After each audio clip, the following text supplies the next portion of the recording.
তো ভাই এটা কিন্তু কোনো নতুন কথা নয়, এটা কোনো নতুন কথা নয়। আমরা যে বলছি এটা নতুন কথা নয়। আল্লাহ তাবারক ওয়া তাআলা যখন আমার রাসূলের নূরকে সৃষ্টি করলেন আর বললেন আই লাভ ইউ, সুবহানাল্লাহ। আমি আমার সবচেয়ে শ্রেষ্ঠ সৃষ্টিকে তৈরি করলাম যার নাম হচ্ছে মুহাম্মদ, এবং তিনি প্রমাণ করে দিলেন যে আমি সবচেয়ে বেশি ভালোবাসি।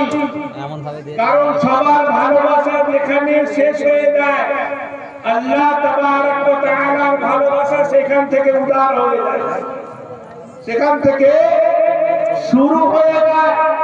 তো ভাই আল্লাহ তাবারক ওয়া তাআলা জান্নাত যে সৃষ্টি করেছেন তাও আমার হাবিবের জন্য, কায়নাত যে সৃষ্টি করেছেন তাও আমার হাবিবের জন্য। যেমন বর্তমান কালে যদি কোনো বেটা ছেলে, কোনো পুরুষ মানুষ কোনো মেয়ে ছেলেকে ভালোবাসে, সেই মেয়ে ছেলেটির মনের আকাঙ্ক্ষা পূর্ণ করার জন্য সেই বেটা ছেলে যাবতীয় মানে জিনিস উপঢৌকন স্বরূপ, উপহার স্বরূপ তাকে গিফট করার চেষ্টা করে।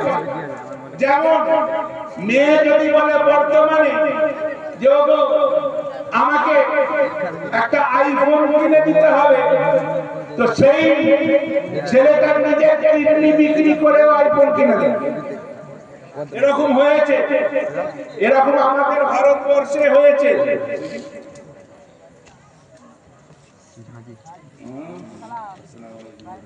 কাঁকড়া কুচো খাওয়া অথবা বেচা যাবে কিনা? কাঁকড়া কুচো দুটোই খাওয়া না যায়। কাঁকড়া মাকরুহ তাহরিমি আর কুচো হচ্ছে হারাম, ঠিক আছে? এবং খাওয়া তো যদি না যায় হয়ে থাকে তাহলে বিক্রি করা না যায়, ঠিক আছে? আচ্ছা, তো যাই হোক, এবার কথা হচ্ছে কিডনি বিক্রি করেও কিন্তু তার আশা পূর্ণ করে। ভাই আল্লাহ তাবারক ওয়া তাআলা তিনি একা গোপনে ছিলেন, প্রকাশের প্রয়োজন ছিল না। তিনি নিরাকার, তার প্রকাশের প্রয়োজন ছিল না। কিন্তু যে তিনি রাসূল পাককে ভালোবাসেন, দুনিয়াকে দেখানোর জন্য আমার রাসূলকে পৃথিবীতে অবতরণ করলেন। বলুন না সুবহানাল্লাহ। কিরকম ভালোবাসেন আমার রাসূল? যখন মেরাজ শরীফে গেলেন, অনেকে রাসূল পাকের ইলমে গায়েব নিয়ে নানান রকম ধারণা করে। আমি বলবো যে মেরাজের ঘটনা যদি তারা একটু চিন্তা ভাবনা করে তাহলে আল্লাহর ইলমে গায়েবে তো সন্দেহ হয়েছে। কেন? আল্লাহ নওবার হাবিবকে তার কাছে ডেকেছেন, ঠিক কি না? মানে রাসূল পাক সাল্লাল্লাহু তাআলা আলাইহি ওয়াসাল্লাম যখন মেরাজ শরীফে পৌঁছালেন এবং পৌঁছানোর পরে তিনি অনুভব করলেন রাসূল আল্লাহ তাবারক ওয়া তাআলা স্পর্শ অনুভব করলেন। করার পরে যখন ফিরে আসছে, আসার সময় আল্লাহ তাবারক ওয়া তাআলা তার প্রিয় হাবিবকে একটা তোহফা দান করলো। কি তোহফা? নামাজের তোহফা। ভাই মেরাজের ঘটনাটা অনেক বড় আছে। প্রথমত হচ্ছে রাসূল পাক যখন গেলেন সেখানে চুপ রয়েছেন। আল্লাহ তাবারক ওয়া তাআলা তিনি ইরশাদ করছেন, এ আমার হাবিব, আমি সব সময় ওহী নাযিল করি, তুমি শোনো। আজকে তুমি বলবে আমি শুনবো, তুমি বলবে আমি শুনবো। রাসূল পাক চুপ রয়েছে। আল্লাহ তাবারক ওয়া তাআলা তাকে বললেন, হে হাবিব, আমি তোমাকে মাকামে মাহমুদ দান করলাম, তুমি কিছু বলো। হ্যাঁ, তো তিনি চুপ রয়েছেন। এ হাবিব, তোমাকে কাউসার দান করলাম, তুমি কিছু বলো। এ হাবিব, আচ্ছা তুমি বলো, তোমার যেটা মনের ইচ্ছা তুমি সেটা বলো, আমি সেটাকে পূর্ণ করব। বলা সওয়াল কি করবুকা ফতাতা আখরির এমন একটা দিন আসবে যে দিনে তুমি যেটা চাইবে তোমার নাম সেটাকে দিয়ে দেবে। হ্যাঁ, তো ভাই আমার রাসূল সেই সময় সম্পত্তি চাইতে পারতেন, মাল ও দৌলত চাইতে পারতেন, নিজেদের খানদানে শান ও শওকত মহা প্রাসাদ চাইতে পারতেন, কিন্তু ওয়ালে আমার হাবিব ওয়ালে আমার রাসূল সেখানে গিয়েও আমাদের মতো গুনাহগারদেরকে ভোলেননি। সেই জায়গায় গিয়েও তিনি বললেন রব্বে হাবলি উম্মতি। সুবহানাল্লাহ, তাকবীর, নারে তাকবীর, নারে রিসালাত, নারে রিসালাত, আল্লাহ মুহাম্মদ, আল্লাহ আল্লাহ বিনা তরিকা से বলে কাবুল, নারে তাকবীর।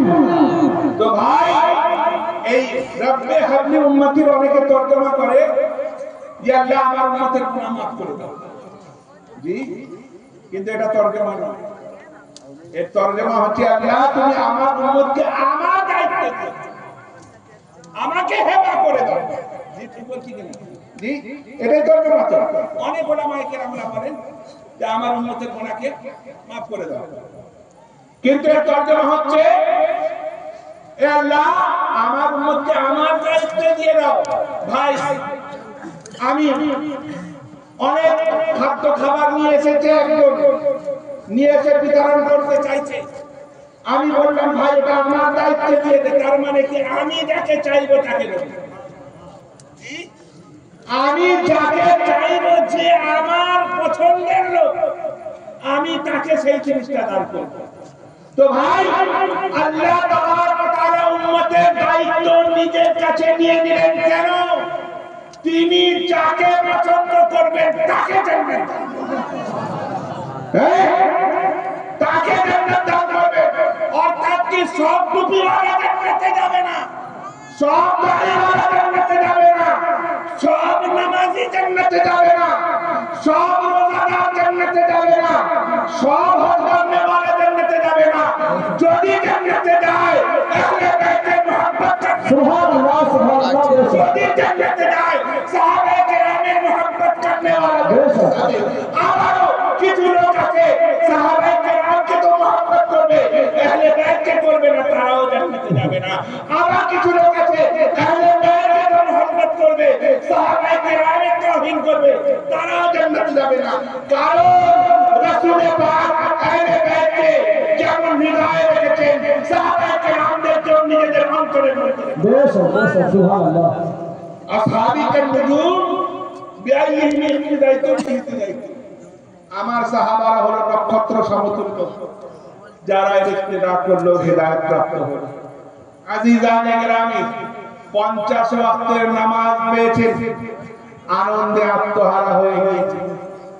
আত্মহারা হয়ে যাওয়ার পরে আসছেন রাস্তায়, আকাশে হযরত মুসা কালিমুল্লাহর সঙ্গে সাক্ষাৎ হয়েছে। মুসা কালিমুল্লাহ বলছেন আপনি বড় আনন্দিত, কি ব্যাপার? বলছে আমার পরবর্তীগার আমার উম্মতের জন্য 50 ওয়াক্তের নামাজ দিয়েছে। বলুন না সুবহানাল্লাহ, আরে জোরে বলুন সুবহানাল্লাহ। পরে 50 ওয়াক্তের নামাজ 5 ওয়াক্ত পড়তে গেলে হাড় সরে যায়, 50 ওয়াক্ত পড়তে। এবার হয়েছে কি, হযরত মুসা কালিমুল্লাহ তিনি বলছেন আপনি তো জানেন আপনার উম্মত হচ্ছে দুর্বল, সেই দুর্বল উম্মত 50 ওয়াক্তের নামাজ পড়তে পারবে না, 50 ওয়াক্তের নামাজ আদা করতে পারবে না। আপনি কিছু কম করিয়ে নিয়ে আসেন। আল্লাহ তাবারক ওয়া তাআলার কাছে আমার রাসূল গেলেন, যাওয়ার পরে আরজ করলেন 5 ওয়াক্তের নামাজ কম করা হলো। আল্লাহ তো জানতেন যে আমার রাসূল 50 ওয়াক্তের নামাজ কম করাতে এসেছে, আমি একেবারে 45 ওয়াক্ত কম করিয়ে দিই। জি, আমি একেবারে 45 ওয়াক্ত কম করিয়ে দিই। আল্লাহ তাবারক ওয়া তাআলা তাকে 9 বার ডাকলেন। কেন? তাহলে কি আল্লাহ জানতেন না মাআল্লাহ? না, আল্লাহ জানতেন না, এটা কথা বলবো। আল্লাহ জানতেন, কিন্তু বারবার দেখার আকাঙ্ক্ষা ছিল তার। সুবহানাল্লাহ সুবহানাল্লাহ। বারবার আপনারা চিন্তা ভাবনা করেন, আপনার খুব কাছের লোক বিদেশে যাচ্ছে, স্টেশনে আপনি ছাড়তে গিয়েছেন, সে ট্রেনে চলে গিয়েছে, ট্রেন ছেড়ে দিয়েছে, আপনি কিন্তু ট্রেনের দিকে তাকিয়ে আছেন ততক্ষণ পর্যন্ত যতক্ষণ ট্রেনটা আপনার চোখের আড়াল হয়ে যাচ্ছে। আপনি কিন্তু তাকে দেখতে পাচ্ছেন না, ট্রেনটাকে দেখতেন, আর মনে মনে ভাবছেন যে এই ট্রেনের উপর আমার মাহবুব বসে আছে, আমার হাবিব বসে আছে। তো ভাই, আল্লাহ তাবারক ওয়া তাআলা চাইলে এক ঝটকায় ৪৫ ভাগ কমিয়ে দিতে পারতেন, কিন্তু রাসূলের পাকের নবার আশা হতো না। আর একটা ব্যাপার আছে, হযরত মুসা আলাইহিস সালাম তো এটাই বলতে পারতেন যে হুজুর আপনি যান ৪৫ ভাগ কমিয়ে দিয়ে আসেন। তিনি বলবেন যে না, কিছু কমিয়ে নিয়ে আসেন। হযরত মুসা আলাইহিস সালাম আল্লাহকে ডাইরেক্ট দেখেছেন, পর্দার ভিতর থেকে দেখেছেন, কিন্তু আমার আল্লাহকে ডাইরেক্ট দেখেছেন, আমার রাসূল দেখেছেন। আচ্ছা, আমরা যারা মদিনা শরীফ থেকে যারা জিয়ারত করে আসি তাদেরকে দেখতে যাই কি কেন দেখতে যাই? আমার রাসূলের রওজা দেখেছি, যে চোখ দিয়ে আমার রাসূলের রওজা দেখে এসেছে। বড় বড় মুহাদ্দিসিনে কেরামরা বলেন, বুজুর্গানে দ্বীনরা বলে, সেই চোখের দিকে তাকিয়ে যদি কোনো বান্দা তার আল্লাহর কাছে দোয়া চায়, আল্লাহ সেই দোয়া কবুল করে। কেন? সে রাসূলের পাকের রওজা দেখে এসেছে। তো ভাই, আমরা রাসূলের পাকের রওজা দেখার পরে আমাদের চোখ যদি এত বরকতময় হয়ে যায়, রাসূলের পাক স্বয়ং খোদাকে দেখেছেন। সুবহানাল্লাহ, সুবহানাল্লাহ। জি, রাসূলের পাক স্বয়ং খোদাকে দেখেছেন। এবার হয়েছে কি, সেই খোদাকে মানে ইনডাইরেক্টলি দেখার জন্য হযরত মুসা আলাইহিস সালাম বারবার রিকোয়েস্ট করেছেন। প্রথমবারে গেছেন, রাসূলের পাক আল্লাহ দিদার করেছেন, এসেছে সেই চোখ দিয়ে হযরত মুসা আলাইহিস সালাম খোদাকে জিয়ারত করেছেন। আবার গেছে, আবার জিয়ারত করেছেন, আবার গেছে, আবার জিয়ারত করেছেন, এইভাবে ৯ বার জিয়ারত করেছেন। ভাই চিন্তা করুন, আর আমার আল্লাহ রাসূলের পাকের এত চাহনে ওয়ালা যে ৯ বার আমার রাসূল দিয়েছেন, ৯ বার ফিরিয়ে দেননি। বলে আমি মালিক, অনেকে বলে উনি বান্দা, আব্দুহু তরজমা করে উনি বান্দা, মুহাম্মাদান আব্দুহু ওয়া রাসূলুহু তরজমা করে উনি বান্দা। अरे बंदे बंदे में फर्क होता है, मालिक भी बंदा होता है, मालिक का बेटा भी बंदा होता है, और चपरासी भी बंदा होता है। हाँ? है कि नहीं? चपरासियों बंदा, स्टाफों बंदा, मालिकेर बेटाओ बंदा। अच्छा बोलুন তো, মালিকের বেটা চাপরাসি সমান হবে? হ্যাঁ, সমান হবে না। তো ভাই, আমার রাসূল হচ্ছেন এমন বান্দা যার জন্য আল্লাহ তাবারক ওয়া তাআলা সমস্ত কায়নাত সৃষ্টি। হাদিসে কুদসি আল্লাহ তাবারক ওয়া তাআলা বলেন, মাহবুব আমি যদি তোমাকে সৃষ্টি না করতাম তো আসমান ও জমিন কিছুই সৃষ্টি করতাম না। লা লাকা খালাকতুল আফলাক ওয়াল আরদিন। এ মাহবুব আমি যদি তোমাকে সৃষ্টি না করতাম তো আসমান ও জমিন কিছুই সৃষ্টি করতাম না। তার মানে কি, আজ যে আমরা এই জমিনে আছি এটা আমার রাসূলের নিগাহে করে। আজ হয়তো বলে মাআযাল্লাহ রাসূল মরে মাটিতে মিশে গিয়েছে। ভাই আচ্ছা, আজকে স্টেজটা আছে, কালকে থাকবে? থাকবে চেয়ার, ফুল, লাইট, মাইক থাকবে। কেন? আমরা চলে যাবো স্টেজটা কাদের? আমাদের জন্য না কি, নাকি শ্রোতাদের জন্য? আমাদের জন্য। তাহলে আমরা চলে যাবো স্টেজে শেষ।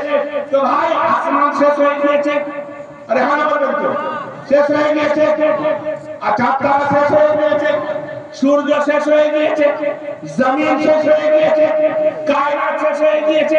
আরে যখন শেষ হয়নি তো বুঝতে হবে যার জন্য তৈরি হয়েছিল, যে জিনিসটা তৈরি হয়েছে সেটা যখন শেষ হয়নি, বুঝতে হবে যে আমার রাসূল ছিল, আছে, কিয়ামত পর্যন্ত। সুবহানাল্লাহ, সুবহানাল্লাহ।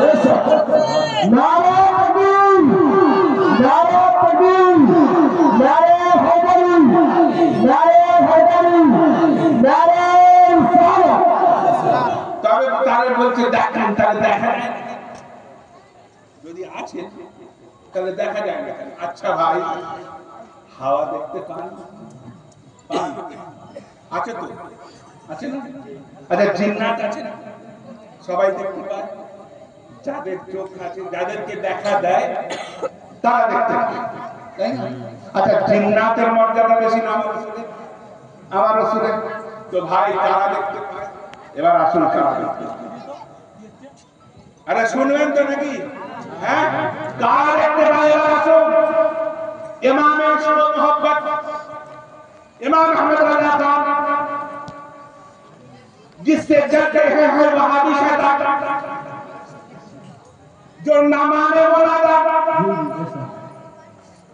जहन्नम उनकी पहचान, जो माने जन्नत उनका ठिकाना, और हम मुसलमान सुन्नी को वहां है जाना। ठीक है कि नहीं? ठीक है। तो भाई इमाम इश्क मोहब्बत इमाम अहमद रजा खान फाजिल बारिन रहमतुल्लाह अलैहि প্রথম থেকে বলি, জাহাজে চড়েছে, সমুদ্রের মাঝখানে জাহাজ, বড় তুফানে জাহাজ ওলটপালট হচ্ছে, এই ডুবে যায় এই ডুবে যায়। তো ভাই হাজিরা করতো কি, কাফনের কাপড় পরে নিয়ে রেডি হয়ে থাকতো, যদি জাহাজ ডুবে যায় তাহলে তারা পানির ভিতরে তাদের তাদফিন হয়ে যাবে, কারণ তাদের তো লাশ খুঁজে পাওয়া যাবে। এবার সেই অবস্থায় সমস্ত হাজিরা কাফন করে নিয়েছে, এক্সেপ্ট ওয়ান পারসন, এক ব্যক্তি, যার নাম হচ্ছে ইমাম আহমদ রজা খান ফাজিল বারেলভী রাহমাতুল্লাহ। তিনি কিন্তু কাফনও পরেননি, টেনশনেও নেই। তিনি এক কোণে চুপচাপ বসে দরুদে পাক করছেন, নাতে পাক করছেন, কিছু করছেন। আস্তে আস্তে তুফান থেমে গিয়েছে। যখন থেমে গিয়েছে তখন সবাই কাফন করে নিয়ে ইমাম আহমদ রাজার কাছে এসেছেন। আহমদ রাজা, কি ব্যাপার, তোমার মনে ভয়, তোমার চিন্তা হয়নি? কাফন ঝড় হচ্ছিল, জাহাজ চলমান করছিল, তোমার ভয় লাগেনি? তো কেন ভয় লাগেনি? কেন? বলছে আমার রাসূলের হাদিসে পড়েছি যে জাহাজে উঠলে একটা দোয়া পড়তে হয়, বিসমিল্লাহি মাজরিহা ওয়া মুরসাহা ইন্না রাব্বি লাগফুরুর রহিম। এই দোয়া পড়তে হয়। আমি এই দোয়া পড়লে জাহাজ কোনোদিন ডুববে না। আমার রাসূল বলে দিয়েছে, আমি জাহাজে ওঠার সময় পড়ে গিয়েছিলাম, আর সারা দুনিয়া মিথ্যা হতে পারে, আমার রাসূলের হাদিস। সুবহানাল্লাহ, সুবহানাল্লাহ।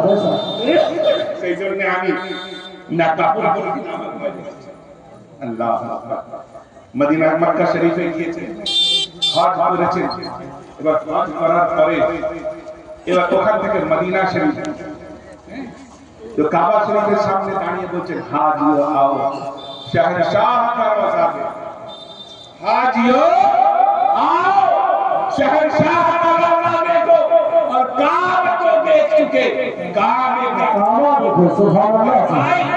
অনেকে বলবে তাহলে ইমাম আহমদ রাজা কাবা শরীফের তাওহীদ করছে? আরে না, তিনি হাদিস পড়ছেন। হযরত বেলাল রাদিয়াল্লাহু তাআলা আনহু রাসূল পাক যখন ফতহ মক্কা করলেন, ফতহ মক্কা করে হযরত বেলালকে বললেন, বেলাল তুমি কাবা শরীফের সাথে চলে যাও। বলো না সুবহানাল্লাহ, একটু জোরে বলো। এ বেলাল তুমি সাথে চলে যাও। কেন ইয়া রাসূলুল্লাহ? আজান দাও। সাথে চলে গেলেন বেলাল, তিনি তো রাসূল পাকের একনিষ্ঠ ভক্ত ছিলেন। চলে গেলেন। চলে যাওয়ার পর তিনি বলছেন, ইয়া রাসূলুল্লাহ, যখন মদিনাতে ছিলাম কাবা শরীফের দিকে মুখ করে আযান দিতাম, কাবা শরীফের দিকে মুখ করে আযান দিতাম। এখন তো কাবা শরীফের সামনে কোন দিকে মুখ করে আযান দিতাম? রাসূল পাক বললেন, এ বেলাল তুমি আমার দিকে মুখ করে আযান দাও। তাই বেলাল বললেন, हाजियो आओ शहंशाह का रोजा देखो, काबा को देख चुके, काबे का काबा देखो। भाई এবার মদিনা শরীফে পৌঁছে দিয়েছেন। ভাই যারা আশিক হয় তারা জানে প্রেমিকের মর্যাদা কি, প্রেমিকের টান কি, প্রেমিকের আকাঙ্ক্ষা কি। সেখানে গিয়েছেন, সর্বসময় নামাজও সেখানে পড়েন, জিয়ারতও সেখানে করেন। এখনকার বর্তমান অবস্থা অনুযায়ী সেখানে ছিল না ভাই। তখন এই রকম কোন বাধা নিষেধ ছিল না। জানি মুবারকের ভিতরে যাওয়ার ব্যবস্থা হতো। এবারে হয়েছে কি, রোজ যান, একটা করে নাক, দুটো করে নাক, তিনটে করে নাক রাসূল পাকের জালি মুবারকের ওখানে ভিতরে গিয়ে পড়ে শোনাতেন, এই উদ্দেশ্যে যে একবার যদি তার দিদার হয়ে যায়, একবার যদি তার দর্শন হয়ে যায় তো ভাই এবার হয়েছে কি একদিন গেছে, দুদিন গেছে, 3 দিন গেছে, 5 দিন গেছে, 10 দিন গেছে, ওখানে তখন 15-16 দিন করে থাকা হতো। কালকে জাহাজ ছাড়বে এমন অবস্থায় চিন্তায় মগ্ন হয়ে গেছে, এতদিন জিয়ারত করতে পারলাম না, আর আজকে যদি জিয়ারত করতে না পারি, ফের যদি ফিরে আসতে না পারি, কখন জিয়ারত হবে খোদাবে। চোখে অশ্রু নিয়ে, চোখে পানি নিয়ে তিনি করেছেন কি, রাসূল পাকের জামি মুবারকের মানে ভিতরে গিয়ে দাঁড়িয়ে করছেন ওসুয়ে লা বাজার, কি বলছেন, ওসুয়ে লা বাজার ফিরতে हैं तेरे दिन ए बहार फिरते हैं जो तेरे दर से यार दर बदर यूं ही खार फिरते हैं। এরকম করে যাচ্ছে রাসূল পাকের জিয়ারত করছে না, আবে এসে বলছে कोई क्यों पूछे तेरी बात ना, তোমার ব্যাপারে কে চিন্তিত, কে তোমার কথা জিজ্ঞাসা করে, कोई क्यों पूछे तेरी बात रजा तुझसे कुत्ते हैं। सुभान अल्लाह, सुभान अल्लाह। এখানে হাজার ঘুরে বেড়ায়, তো তুমি কোন সা চিজ আছো, এই বলে হাউ মাউ করে খাচ্ছে, দাড়ি ভিজে গিয়েছে, জামা ভিজে গিয়েছে। রাসূল পাক নিজে রওজায় পাশ থেকে বেরিয়ে গিয়ে ইমাম ইসকো মোহাম্মদ ইমাম আহমদ রাজা খান ফাজিলে বরেলভিকে জিয়ারত করছে, তখন ইমাম আহমদ রাজা খান ফাজিলে বরেলভি বলছে तू जिंदा है वल्लाह, तू जिंदा है वल्लाह, मेरे आलम पे चुप जाने वाले जब तुझसे पाते हैं सब पाने वाले, मेरा दिल भी चमकाने वाले बात का नहीं, देख कर अपने बड़ा बड़ा सादे बात पाने वाले, और मैं मुजरिम हुआ था, मुझे साथ ले लो कि रास्ते में है जा बता नारे तकबीर, नारे तकबीर, नारे रिसाला, मसवाबे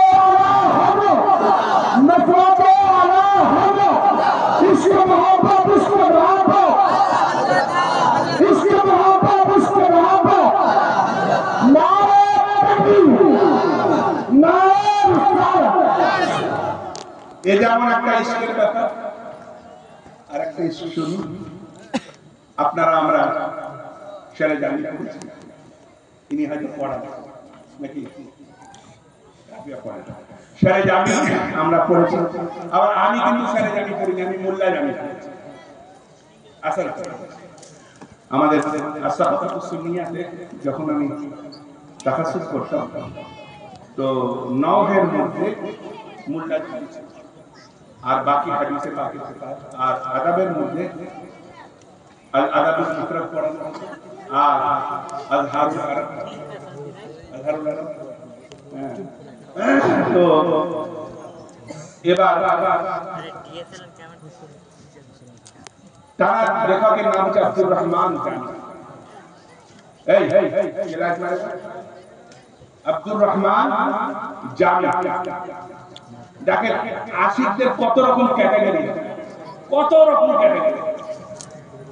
আব্দুর রহমান জামি তিনি একটা কবিতা লিখেছেন, নাত লিখেছেন, এই চোখ চোখ, তিনি একটা নাত লিখেছেন, সেই নাতটা ইরাদা করেছেন রাসূল পাকের দরবারে গিয়ে শোনাবেন। বলুন না সুবহানাল্লাহ, একবার জোরে বলেন তো সুবহানাল্লাহ। বুঝবো যে ঘুমোচ্ছেন না, ডাক্তার বুঝতে হবে তো জি। হ্যাঁ, এখন কটা বাজে? এখন বাজে 12:30 বাজে, 12:29। আমার ঘড়িটা স্লো হয়ে গেছে। দরুদ পাক পড়ুন, আল্লাহুম্মা সাল্লি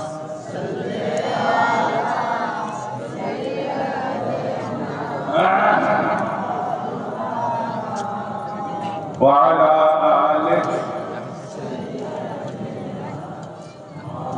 আব্দুর রহমান জামি তিনি একটা নাত লিখেছেন, নাতটা পড়ে দিয়েছেন। সেই নাত লিখেছেন রাসূল পাকের রওজাতে শোনানোর জন্য।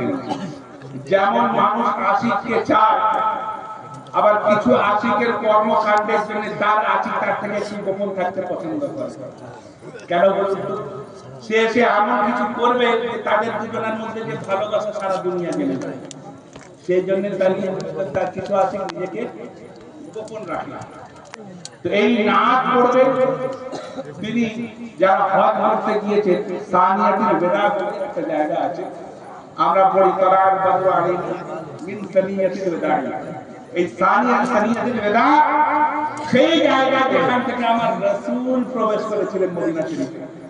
সেই সানিয়াতুল ওয়াদা কাছাকাছি এসে গেছেন, রাসূল পাক তার খাদেমকে স্বপ্ন দেখেন। স্বপ্ন দেখে বললেন যে খাদেম, এই দেখো একজন লোক সানিয়াতুল ওয়াদা থেকে প্রবেশ করবেন, যার নাক এইরকম, যার ঠোঁট এইরকম, যার চোখ এইরকম, যার চুল এইরকম, যার পোশাক এইরকম, এবং যার নাম হবে আব্দুর রহমান জামি। কি নাম হবে? আব্দুর রহমান জামি। কিন্তু খবরদার ওকে আমার কাছে আসতে দিও। রাসূল পাকের স্বপ্ন কখনো মিথ্যে হয় না। হ্যাঁ, মান রাআনি করা হক, যে আমাকে, আবার এমন জায়গা আছে মান রাআনি ফিল মানাম করার হক, যে আমাকে স্বপ্নে দেখলো সে আমাকেই দেখলো। তো ভাই এবার হচ্ছে কি, রাসূল পাকের স্বপ্ন দেখে ছুটতে লাগলে, ছুটতে ছুটতে সানিয়াতুল ওয়াদার কাছে পৌঁছেছেন। হ্যাঁ, সেই লোকটাকে দেখা হয়ে গেছে। ভাই আপনি আব্দুর রহমান জামি? বলছে হ্যাঁ। আপনি চিনলেন কি করে? বলে আমাকে রাসূল বলে দিয়েছেন। তো হচ্ছে কি ব্যাপার? তো যে আপনার তো যাওয়া হবে না। বলে কেন? বলে ওটাও রাসূলের তরফ করেছে, আপনার তো যাওয়া হবে না। আটকে গেলেন সেখানে। দিন কাটালেন, পরের দিন কাটালেন, পরের দিন আমার সঙ্গে হলো। তিনি করলেন কি, চুলে ধুলোবালি মাখলেন, দাড়িতে ধুলোবালি মাখলেন, জামায় ধুলোবালি মাখলেন, নিজের পোশাকটাকে পরিবর্তন করে ছেঁড়া করা পোশাক পরলেন। আবার প্রবেশ করতে যাবেন, আবার স্বপ্ন এলো, দেখো তার হালত পরিবর্তন করে নিয়েছে। ধুলোবালি, জামায় ধুলোবালি, চুলে ধুলোবালি, দাড়িতে ধুলোবালি, কিন্তু তাকে আপনি আসতে দিও না। আবার গিয়েছেন, যাওয়ার পরে বলছেন এই তো আপনি আব্দুর রহমান জামি না? তো হ্যাঁ আমি জামি। আপনি চিনলেন কি করে? বলে রাসূল চিনিয়ে দিয়েছে। রাসূল চিনিয়ে দিয়েছে। তো কি না, আপনার যাওয়া হবে না। এই কথা শোনার সঙ্গে সঙ্গে মাটিতে পড়ে হাও মাও করে অঝোর ছুটতে লাগলেন। এবার সেই খাদেম রাসূল পাকের দরবার শরীফে হাজির হয়ে গিয়েছে। হাজির হয়ে যাওয়ার পর আরজ করছে, ইয়া রাসূলুল্লাহ, আপনি যাকে আসতে দিচ্ছেন না সে তো আপনার আশিক মানুষ, সে তো আপনার প্রেমিক মানুষ, সে তো আপনার দিওয়ানা মানুষ, সে তো আপনার জন্য জান কোরবান করতে প্রস্তুত রয়েছে। তো কেন আসতে দিচ্ছেন না? বলে এই জন্যই তো আসতে দিচ্ছেন। মানে মানব একটা ছন্দ লিখেছে, সেই ছন্দটা আমার সামনে এসে যখন পেশ করবে, সবার সামনে আমাকে জহুর হতে হবে কবরের মধ্যে, এবং সবাই জেনে যাবে যে আমার সঙ্গে কি ঘনিষ্ঠ সম্পর্ক, আমার সঙ্গে কি ঘনিষ্ঠ সম্পর্ক রয়েছে, সবাই জেনে যাবে। সেই জন্য আমি ওকে আসতে দিচ্ছি না। কি সে তরম ফরসুদা যা পারা যে হিজরা ইয়া রাসূলুল্লাহ, তরম ফরসুদা যা পারা যে হিজরা ইয়া রাসূলুল্লাহ, দিয়ান ফরসুদা আলারা যে হিজরা ইয়া সুবহানাল্লাহ। তো ভাই এটাও একটা স্টেপ ক্যাটাগরি, আর একটা স্টেপ ক্যাটাগরি। আরে শুনবেন, যদি বলেন হ্যাঁ তো গাড়ি চলবে, এবং সাইফুদ্দিন বলবে, যদি বলেন না তাও গাড়ি চলবে, কিন্তু উঠতে পারে। বুঝতে পারছেন না?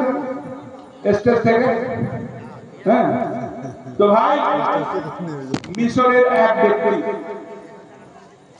তিনি শুধু মদিনা শরীফে আসতেন এই উদ্দেশ্য করে যে যতদিন তিনি মদিনা শরীফে থাকবেন রাসূল পাকের দরবার শরীফের দরুদে পাকের নজরানা পেশ করতে থাকবেন। বলুন না সুবহানাল্লাহ। আজকাল পেশ করতে দেওয়া হয় না, কিন্তু আমার জন্য একটা ঘটনা বলি। আমি 2011 যখন ফরজ করে গিয়েছিলাম, এবং প্রথম দিন রাত 12টা 10-15 মধ্যে আমি যখন জালিম মুবারকের কাছে পৌঁছেছি, আমরা দোয়া চাই, এটা আমাদের অভ্যাস। দুনিয়া মানে হিন্দুস্তানে থেকে রাসূল পাকের দিকে দোয়া চাই, আর রাসূল পাকের রওজার কাছে পৌঁছে যদি দোয়া চাইতে না পারলাম, কোনো অসুবিধা ছিল না। দোয়া চাইছে আমাদেরকে বারবার ঘুরিয়ে দেওয়া হচ্ছে, বারবার ঘুরিয়ে দেওয়া হচ্ছে।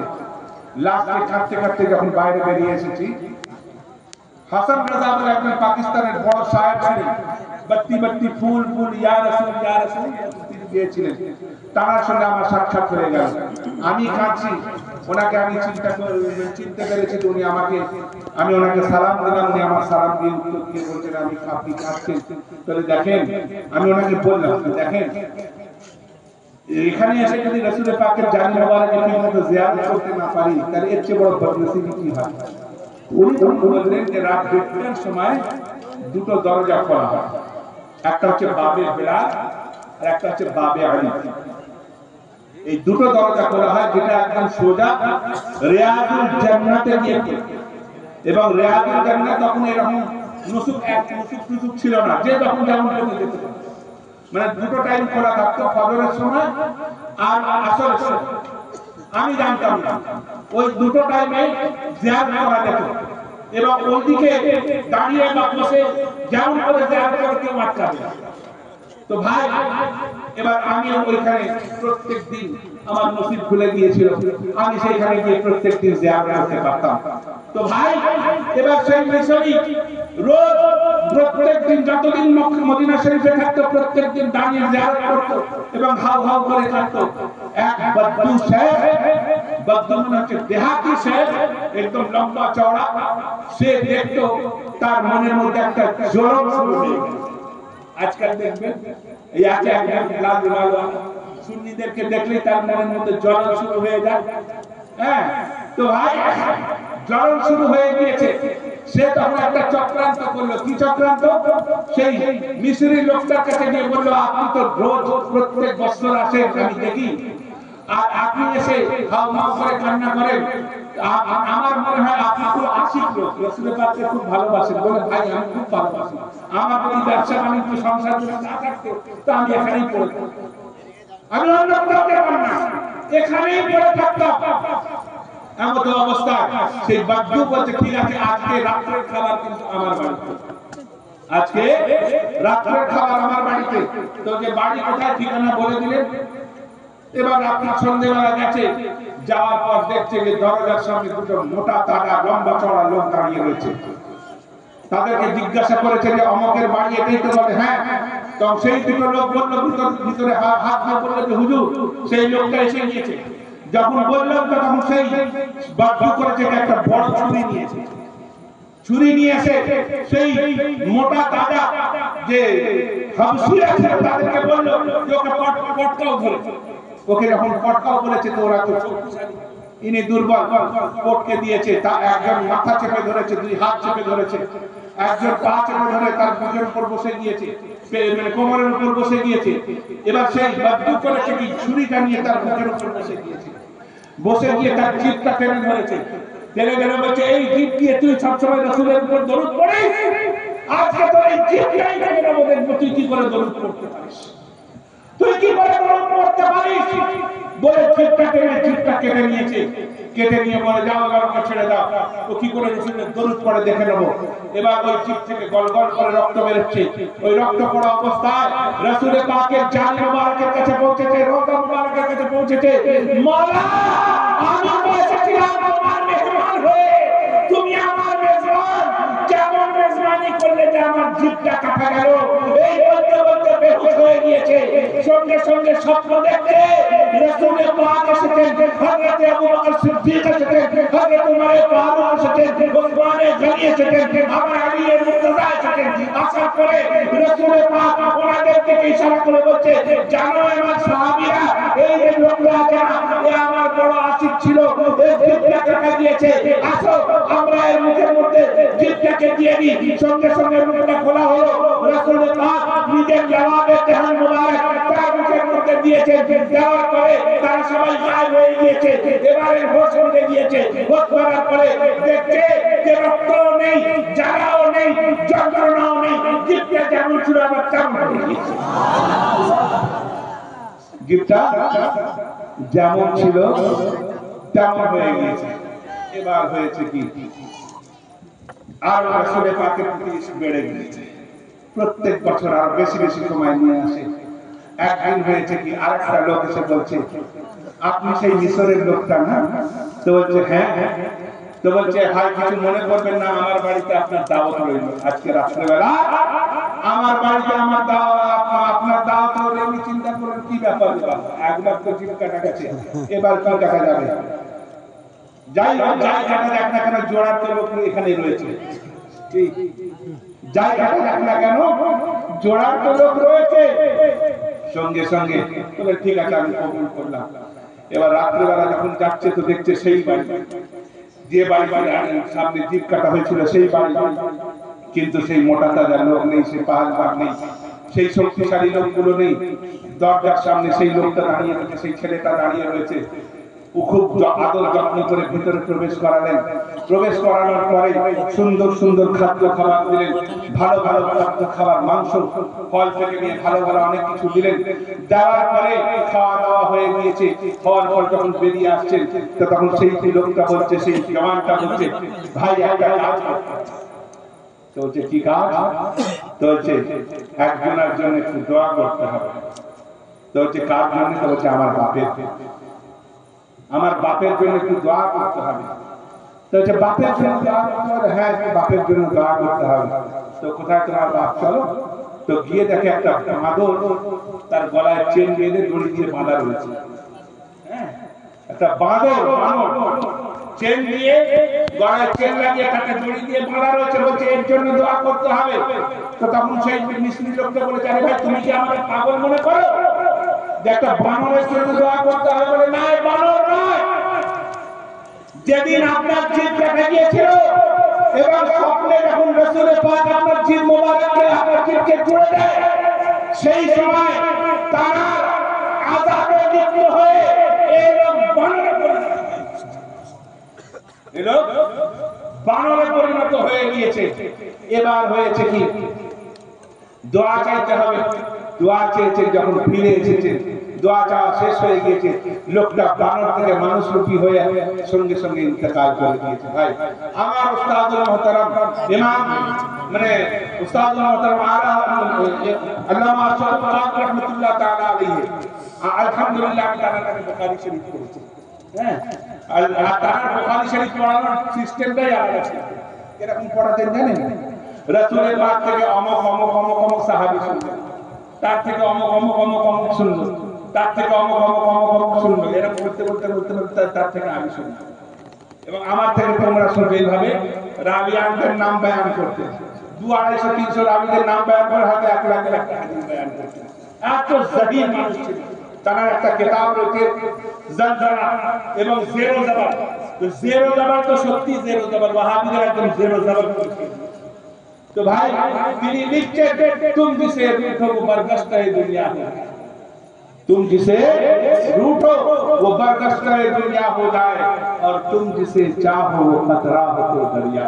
सुभान भाई आज रसूल पाक কে আমরা ভালোবাসি, সেই জন্য দেখেন আমরা আমাদের মধ্যে অনেকের নাম বেনামাজি আছে, আছে কি না? কিন্তু চেহারা দেখলে বোঝা যায় যে আশিকে রাসূল আছে। হ্যাঁ, চেহারা দেখলে বোঝা যায় যে এরা দুশমনে রাসূল নয়। আর একজন এই জালিয়ানের টুপি, এই বড়টাই শয়তানের ধাই, কাঁধে সবসময় হাঁড়ি, হ্যাঁ হাঁড়ি, হ্যাঁ হাঁড়ি রেখে হাঁড়ি রেখে চলতে কাঁধে সবসময় হাঁড়ি, আর ফাঁকা থাকে তাদের বাড়ি, পরপুরুষ এসে ঘর মানে ঢোকে তাদের বাড়ি। এরকম ঘটনা বহুত দেখা যায়। হ্যাঁ, তো তাদের চেহারা দেখবেন দাঁড়িয়ে রয়েছে, কপালে আমেরিকান ডলারের স্ট্যাম্প রয়েছে, আবার একদম মুখটা যেন মনে হচ্ছে শয়তান এক্ষুনি ফেলে দিয়ে, বুঝতে পারছেন না? তো ভাই কেন নামাজি হওয়া ইমানের আসল পরিচয় নয়। নামাজি হওয়া হচ্ছে রুকনে ঈমান। নামাজি রুকনে ঈমান, হজ রুকনে ঈমান, যাকাত রুকনে ঈমান, হুব্বে রাসূল আইনি, হুব্বে রাসূল আইনি ঈমান। কারণ হাসনের ময়দানে তখনই তোমার নামাজ কাবুল কবুল হবে যখন তোমার সিনাতে রাসূলের কাছে মহব্বত বললো কে।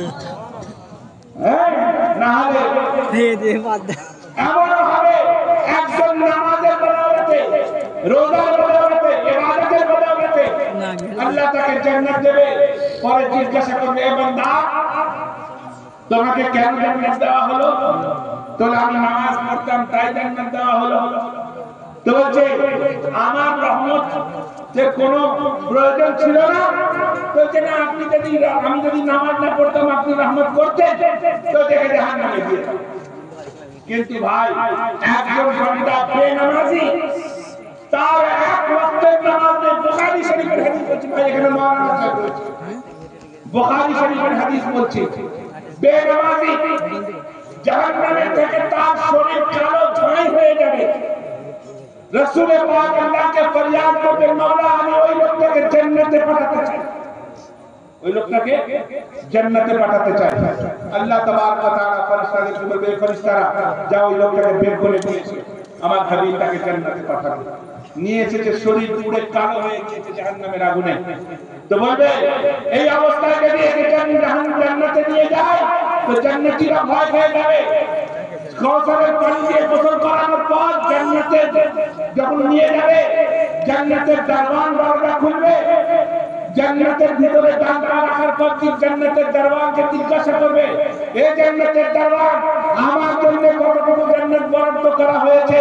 তো জান্নাতের দরওয়ান বলবে, তুমি তো জাহান্নামে ছিলে, তোমার হাবিবের নিগাহে কেরামে জান্নাতে এসেছো, কতটুকু জিজ্ঞাসা করো না। বলবে তবুও জানার আকাঙ্ক্ষা। তো বলবে পৃথিবী দেখেছো? তো বলবে হ্যাঁ দেখেছি, পৃথিবীর 10 গুণ যতটা হয় ততটা জান্নাত তোমাকে দেওয়া হয়েছে। ও তখন বলবে এইটুকু জান্নাত নিয়ে আমি করব কি? আল্লাহ তাবারক ওয়া তাআলার কাছে ফেরেশতারা বলবে, মাওলা পৃথিবীর 10 গুণ জান্নাত পেও এ সন্তুষ্ট নয়। আল্লাহ তাবারক ওয়া তাআলা বলবে, হ্যাঁ আমার হাবিবের উম্মত ও আল্লাহতে সন্তুষ্ট হবে না, ও বেশি দরকার আছে, ওকে বলে দাও যতটা জান্নাত দেওয়া হয়েছে তার আরো 10 গুণ,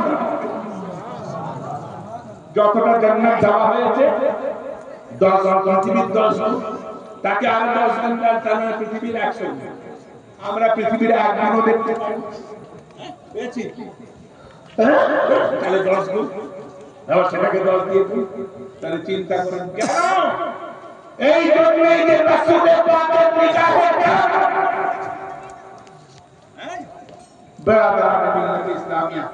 আমি এই জন্য বলতে চাইছি যে আপনারা এই কথা মনে করে যেন নামাজ ছেড়ে দেবেন না। কারণ রাসূল পাক বলেছেন কুররাতু আইনি ফিস সালাত, নামাজ আমার চোখকে শান্তি প্রদান করে। বলুন না সুবহানাল্লাহ। নামাজ আমার চোখকে শান্তি প্রদান করে। as-সালাতু মিফতাহুল জান্নাহ, নামাজ জান্নাতের চাবি। ভাই একটা দামি এসি গাড়ি কিনবেন, গাড়ি কেনার পরে এবার চাবিটা কোনভাবে এমন জায়গায় হারিয়ে গেল যে পাওয়া যাচ্ছে।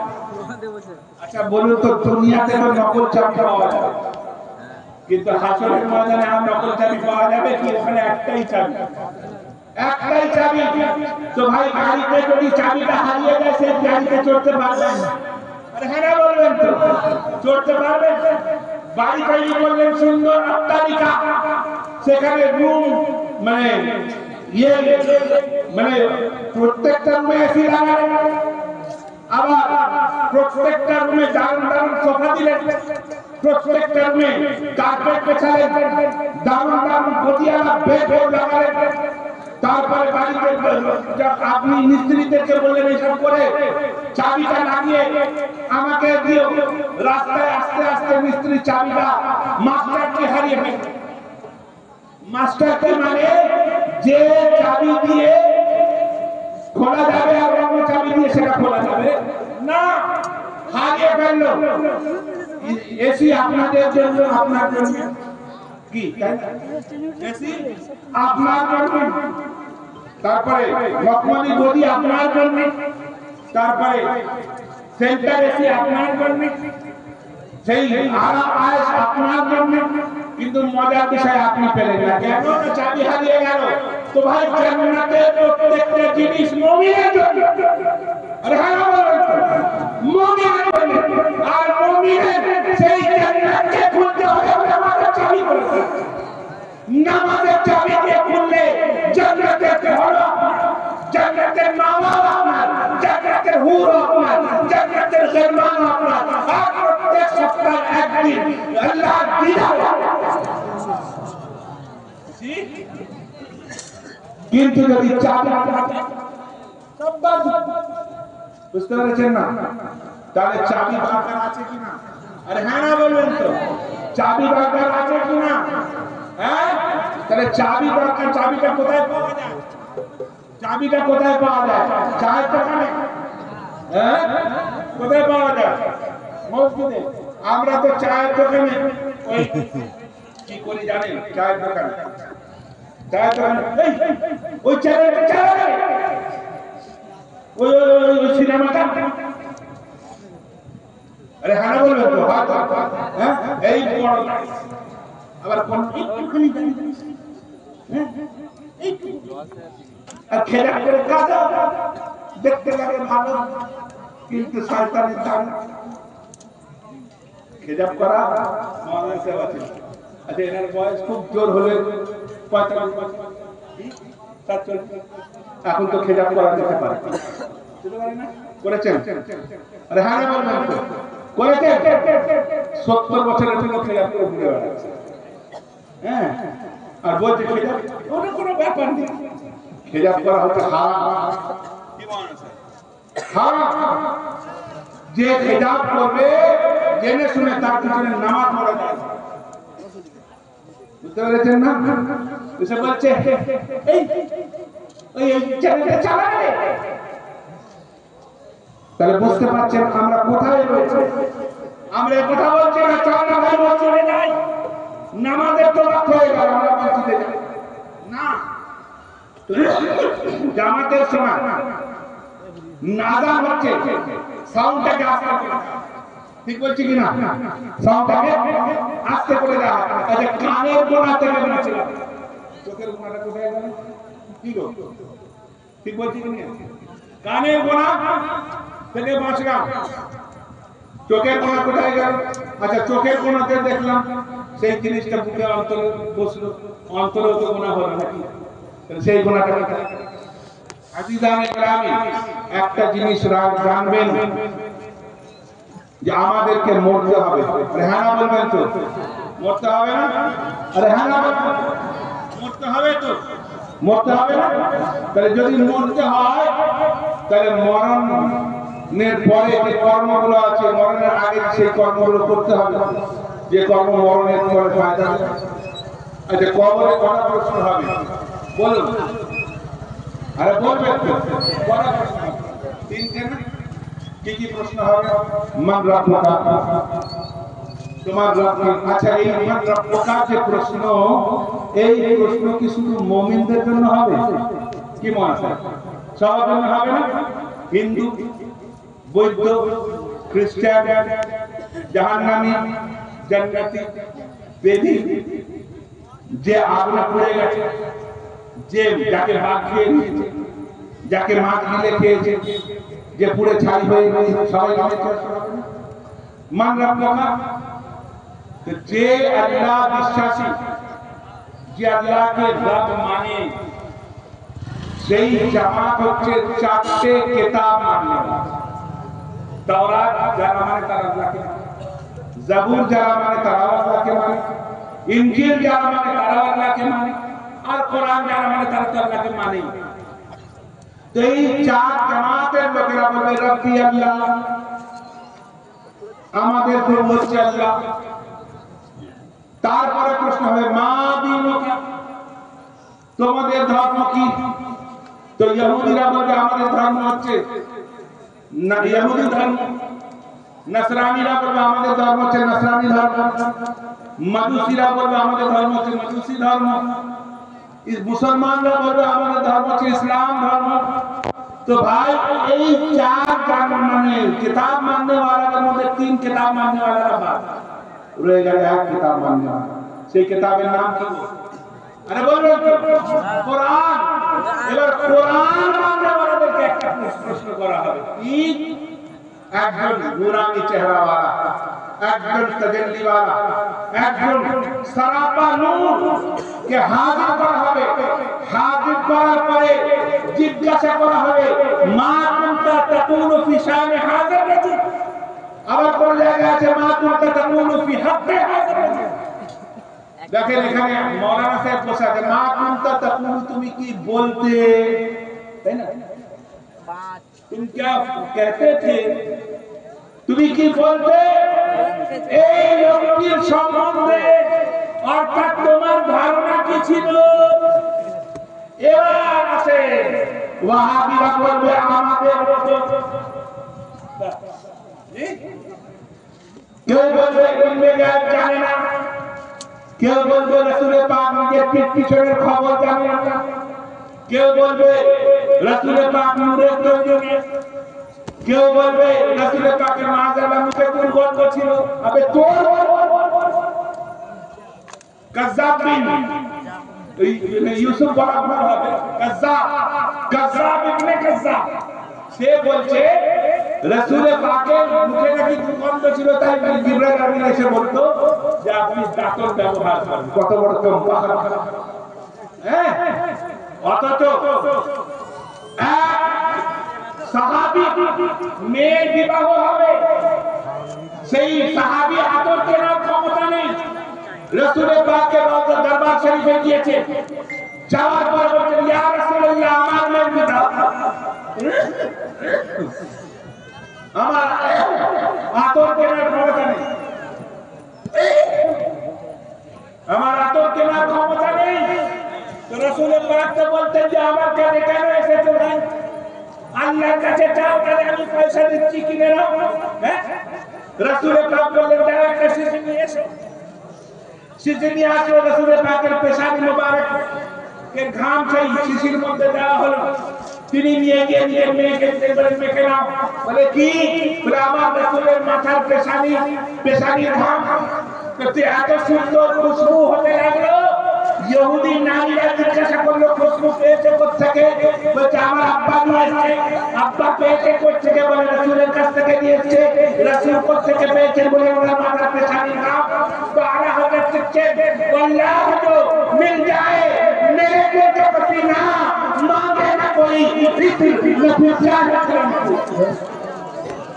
क्या बात है इस्लाम करम की ज़हरा ने खरीद इसमें हुसैन और हसन सबका मतलब है तन सुल्तान ज़मन फूल लखनऊ दहन फूल बदर फूल बदर फूल अल्लाह मिल जाए मेरे कुल का पसीना मांगे ना कोई इतना फिर काहे फूल तो भाई সবাই সব বলবে সুফিরা বলবে ইনি মুস্তাফা ছিলেন ইনি খাতিমুন নবীয়িন ছিলেন ইনি শফিউল মুসলিমিন ছিলেন ইনি আমাদের জানের জান কোরআনের কোরআন ইনাম করতে মানে হুসনে ইউসুফ में कटी मिस्र में अंगूठे जरा और सब कटाते जितने नाम पे सुभान अल्लाह मेरा जो ने আমরা তো আশিকরা নিজের জানকে কোরবান করি সুভান আল্লাহ সুভান আল্লাহ তো ভাই সেই জন্যই বলছি যে একটা জিনিস মনে করতে হবে কোরআন বলছে ওয়ালা তামুতুন্না ইল্লা ওয়া আনতুম মুসলিমুন মুমিনুন বলেননি কি মুসলিমুন বলেছে মানে ইসলামের অর্থ হচ্ছে নিজেকে সারেন্ডার করতে নতমস্তক করে দেওয়া ভাই কার কাছে নতমস্তক শুধু কি আল্লাহর কাছে কোরআন বলছে আতিউল্লাহ ওয়া আতিউর রাসূল আল্লাহর ইতাআত করো তার সঙ্গে রাসূল তার মানে কি নিজেকে সারেন্ডার করো আল্লাহর কাছে এবং রাসূলের কাছে আর কোরআন বলছে ওয়াউল আমরি এবং তোমাদের মধ্যে যাদেরকে হুকুম দেওয়া হয়েছে তাদের তো ভাই এখানে বোঝা যায় আই ভাই দিনের এটা করতে আউলিয়া ইমামের কে কাজ করতে বলা হয়েছে বুজুর্গানের দিন কেউ এটা করতে বলা হ্যাঁ সবাই আজকাল নিজেকে মুসলিম সাজে ভাই আজকাল মুসলিমের ছড়াছড়ি বিরাট মুসলিম এক ওয়াক্তের নামাজ নেই গাঁজার দাম